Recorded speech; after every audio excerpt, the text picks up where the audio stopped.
Hi, I'm Sandy from the SewNSew in Glendora, California. Today I'm going to be demoing how to make what I'm calling a peekaboo project bag, featuring our zippers by the yard. So we have all these varieties of colors of zippers by the yard, and you can buy just what you need. And then we have zipper pulls as well. So you can either match your zipper or contrast it like I did for the completed sample that I have. So we're going to sew this together and help you create your own peekaboo project bag.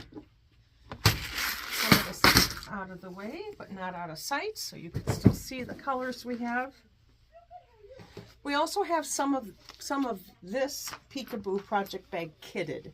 So you can purchase just the kit if you're interested in doing that as well, and then making it on your own. So as far as supplies go, we're going to start with two 12-inch squares, one piece that is 9 by 12, one piece that is 5 by 12, and then we also need a 12-inch square of batting, a 12-inch piece of zipper by the yard, a zipper tab, and a 12-inch piece of clear vinyl. You also are going to need, I use wax paper because it's what I have on hand, but some sort of device that you could use tearaway stabilizer as well. This is just what I happen to have on hand. So the first thing I need to do is to take my 5 by 12 piece and my 9 by 12 piece and press them together, right sides together. Then I also need to turn up the bottom of the bigger piece. So the 9 by 12, I'm turning up the bottom about a 1/2 inch to cover the raw edge, obviously, but also to give that vinyl something to grip onto. So I'm going to take my smaller 5 by 12 top piece, and I'm going to rip this apart and sew with just one side of the zipper. So I'm going to tuck this right up in there and line that edge up against the fold. And I'm going to go to the sewing machine and sew this all the way down.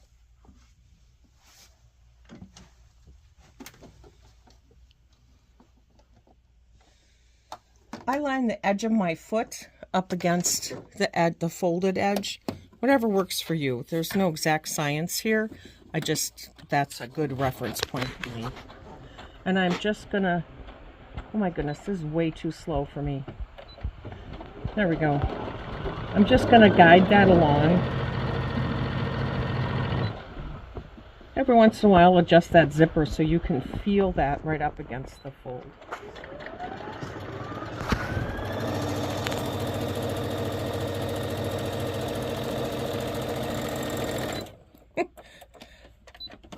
Use that wonderful scissor. So that has just been sewed, and then I'm going to flip this up and flip this up, and I'll press that in a minute when I go to press the other edge as well. So then I'm going to take my 9 by 12 bottom edge, and these edges have already been folded and pressed under. I'm going to take this and do the same. I'm going to tuck this up into there.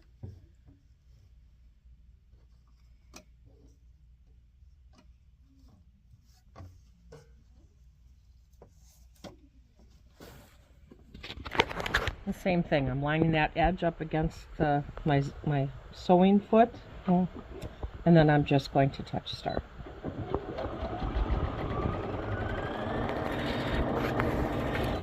I'm kind of pushing on the zipper just to make sure that it's lined up in there.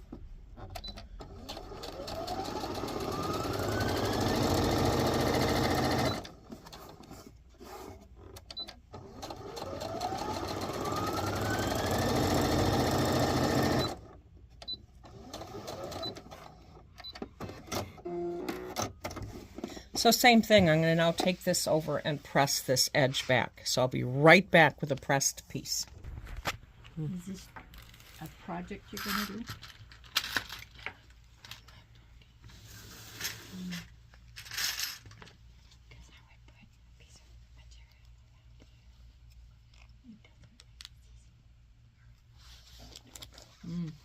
Okay. You're moving.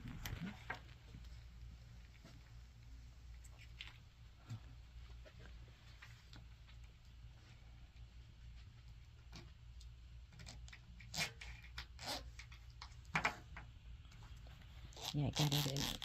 But there it is. Okay, so I have pressed it and I've top stitched the stitching and inserted the zipper tab. So we're ready to move on to the next step. And the next step is going to be to quilt both of my 12-inch squares and my batting together. Almost all batting manufacturers list the minimum size quilting between stitches. This one is 4 inches. My hand is about 4 inches. So every 4 inches, I will just do a very quick stitch. And I'm changing, I'm going to go with this, I call it a serpentine. So number 46.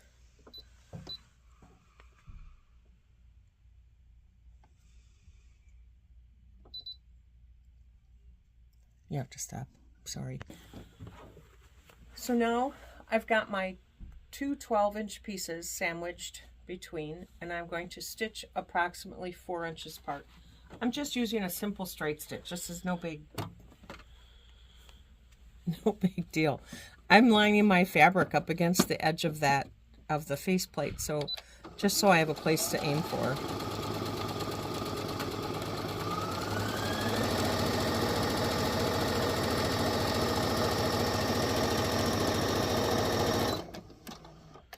That lovely magic scissors. About 4 inches apart is going to put me about here. And same thing, I'm just going to go straight down.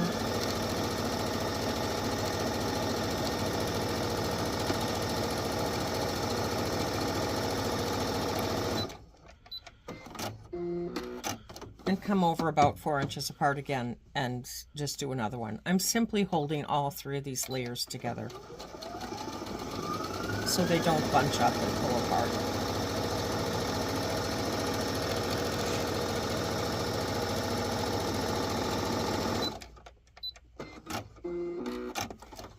So now that I have all my layers together and my top together, I'm going to put my vinyl in, and my vinyl is going to go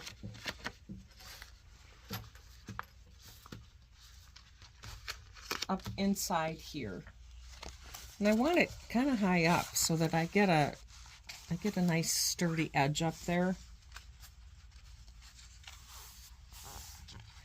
And while I'm sewing this seam, I don't need any extra material in there because both of my edges are fabric. So I'm just going to come over here. I have a soft fabric edge at the back and a soft fabric edge on the top. Once again, I'm just following along.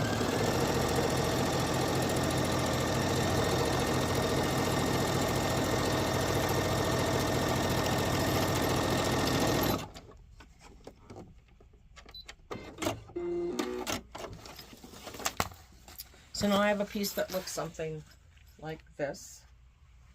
Then I'm going to take this whole kit and caboodle and lay it on top of my pieced 12-inch squares.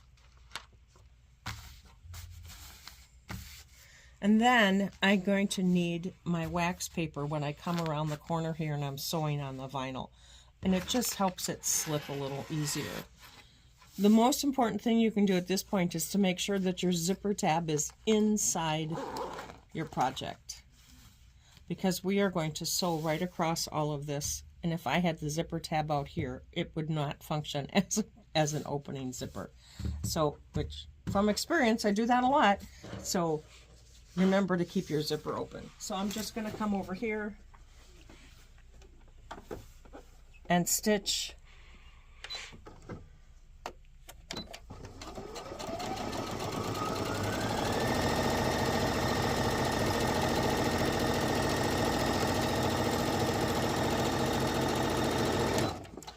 And I'm going to make my turn.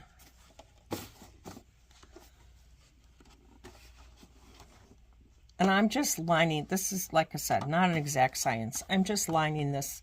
This now is lined up on the top up here. Bring that zipper up and start sewing.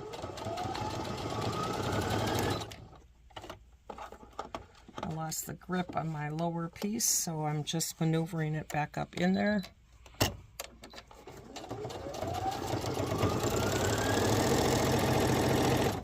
When I get to this spot, I need to have something on here so that it slides more easily. And that is just, like I said, I'm just slipping a piece of wax paper in there and sewing right over it all. It just allows it to sew more smoothly.